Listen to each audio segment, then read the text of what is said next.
இன்னைக்கு காலையில எழுந்திருக்கும்போது ஒரு மாதிரி டயர்டா ஃபீல் பண்ணீங்களா? இல்ல வயசு என்னமோ 30 தான், ஆனா 40 வயசான மாதிரி ஒரு சோர்வு. இந்த மாதிரி ஃபீலிங்ஸ் இருக்கா? இதுக்கு என்ன காரணம்னு என்னைக்காவது யோசிச்சிருக்கீங்களா? சரி, இன்னைக்கு நம்மளோட பாரம்பரிய ஞானத்த வச்சு நம்ம இழந்த இளமையையும் அந்த எனர்ஜியும் திரும்ப கொண்டு வர்றதுக்கு ஒரு 4 ஸ்டெப் ஃப்ரேம்வொர்க் இருக்கு. அத பத்தி தான் நாம இப்போ பார்க்க போறோம். சரி வாங்க விஷயத்துக்குள்ள போலாம். இந்த மூல ஆதாரம் முன்வைக்கிற ஒரு கேள்வியோடயே ஆரம்பிக்கலாம். நாம எல்லாருமே ரொம்ப நாள் ஆரோக்கியமா வாழணும்னு தான் ஆசைப்படுறோம். ஆனா நம்ம செய்யற வேலைகள் எல்லாம் அதுக்கு ஆப்போசிட்டா தான் இருக்கு. சரி, பிரச்சனை என்னன்னு நமக்கு தெரியும். ஆனா இந்த நிலைமைக்கு நாம எப்படி வந்தோம்? அதோட மூல காரணத்தை நாம புரிஞ்சுக்கிட்டாதான் அதுக்கான தீர்வையும் கண்டுபிடிக்க முடியும். இந்த ஆதாரத்தின்படி நம்மளோட இளமை சக்தியை நாம சீக்கிரமாவே இழக்கிறதுக்கு 4 முக்கியமான காரணங்கள் இருக்காம். முதல் காரணம் பார்க்க சிம்பிளா இருந்தாலும் ரொம்ப ரொம்ப முக்கியமான ஒண்ணு. நம்மள நாமளே கண்டுக்காம விடுறது.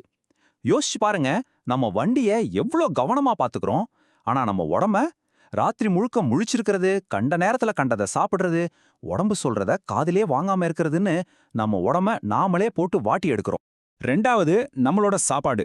3 வருஷம் வரைக்கும் கெட்டு போகாத பாக்கெட் மசாலா பொடி மாதிரி ரொம்ப நாள் இருக்கக்கூடிய பதப்படுத்தப்பட்ட பொருட்களுக்கு நாம மாறிட்டோம்.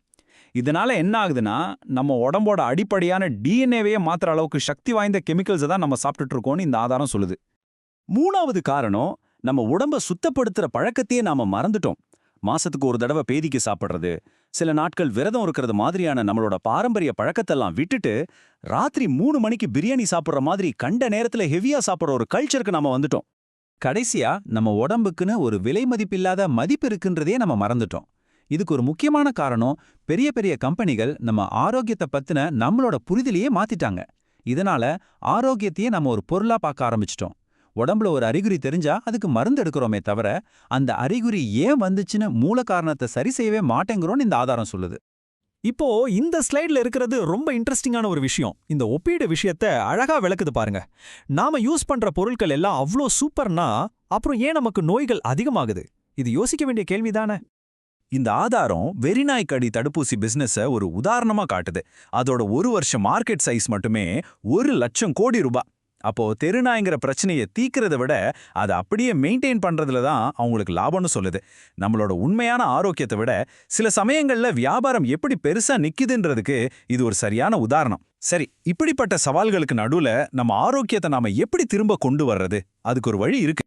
சரி, இதெல்லாம் தான் பிரச்சனைனா இதுக்கு தீர்வு என்ன? இந்த ஆதாரம் நம்ம இளமை துடிப்பை மீட்டெடுக்க ரொம்ப தெளிவான 4 ஸ்டெப் கொண்ட ஒரு பாதையை நமக்கு காட்டுது.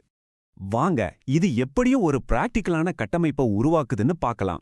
இந்த பாதையில என்னெல்லாம் இருக்குன்னா, உடம்ப ரெகுலரா சுத்தம் பண்றது, அப்பப்போ விரதம் இருக்கிறது, சரியா தண்ணி குடிக்கிறது, அப்புறம் உடம்புக்கு தேவையான மூலிகை சத்துக்களை கொடுக்கறது. இதுல இருக்கிற ஒவ்வொரு ஸ்டெப்பும் பார்க்க ரொம்ப சிம்பிளா தான் தெரியும், ஆனா ரொம்ப பவர்ஃபுல். மாசத்துக்கு ஒரு தடவை மூலிகை கஷாயம் குடிச்சு உடம்ப சுத்தம் பண்றதுல இருந்து 24 மணி நேரம் விரதம் இருந்து நம்ம செல்களுக்கு ரெஸ்ட் கொடுத்து அதை தன்னை தானே சரி பண்ணிக்க ஹெல்ப் பண்றது வரைக்கும் இதுல இருக்கிற ஒவ்வொரு விஷயமும் ரொம்ப ஆழமான நன்மைகளை கொடுக்கும். இப்போ 4வது ஸ்டெப்பான ஊட்டமளித்தல். இந்த ஆதாரம் மத்த எல்லாத்தையும் விட ரொம்ப முக்கியம்னு சொல்ற ஒரு சக்தி வாய்ந்த மூலிகைக்கு நம்மள கூட்டிட்டு போகுது. அந்த மூலிகை தான் அமுக்கரா கிழங்கு. பொதுவா இத அஸ்வகந்தான்னு சொல்லுவாங்க. இதோட உண்மையான சக்தி முழு உடலையும் அடிப்படை லெவல்ல இருந்தே பலப்படுத்துறதுல தான் இருக்குன்னு இந்த ஆதாரம் சொல்லுது.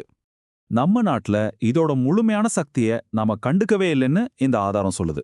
இங்க இது வெறும் ஆண்மைக்கான ஒரு சப்ளிமெண்டா தான் பார்க்கப்படுதே தவிர, உடம்பு முழுசையும் புத்துணர்ச்சியாக்கி நம்மளோட ஆயுளை நீட்டிக்கிற ஒரு கருவியா யாரும் பார்க்கறதில்ல. ஒரு பெரிய பொக்கிஷத்தை நம்ம மிஸ் பண்றோம். இதுல ரொம்ப முக்கியமான விஷயம் என்னன்னா, இதோட உண்மையான நன்மை செல் லெவல்ல நடக்குது. நம்ம உடம்புல இருக்கிற ஒவ்வொரு செல்லுக்கும் ஒரு பேட்டரி மாதிரி மைட்டோகாண்ட்ரியான்னு ஒரு பகுதி இருக்கு. இந்த அஸ்வகந்தா அந்த பேட்டரிகளை ரீசார்ஜ் பண்ணி நம்ம லைஃப் ஃபுல்லா ஆரோக்கியமாவும் எனர்ஜெட்டிக்காவும் இருக்க உதவுது. சரி, நாம இதுவரைக்கும் பார்த்த எல்லாத்தையும் நீங்க ஈஸியா ஞாபகம் வச்சுக்கிறதுக்காக சில முக்கியமான குறிப்புகளா சுருக்கமா பார்க்கலாம். சிம்பிளா சொல்லணும்னா, இளமையா இருக்கிறதுக்கான வழி நம்மளோட மாடர்ன் பழக்கங்களை நம்மளோட பாரம்பரிய ஞானத்தை வச்சு பேலன்ஸ் பண்றதுல தான் இருக்கு. உடம்ப சுத்தம் பண்ணுங்க, ரெஸ்ட் கொடுங்க, நிறைய தண்ணி குடிங்க, அப்புறம் சரியான ஊட்டச்சத்தை கொடுங்க. இது ஒரு வாழ்க்கை முறை மாற்றம். இதோட நாம இந்த பகுதியோட இறுதிக்கு வர்றோம்.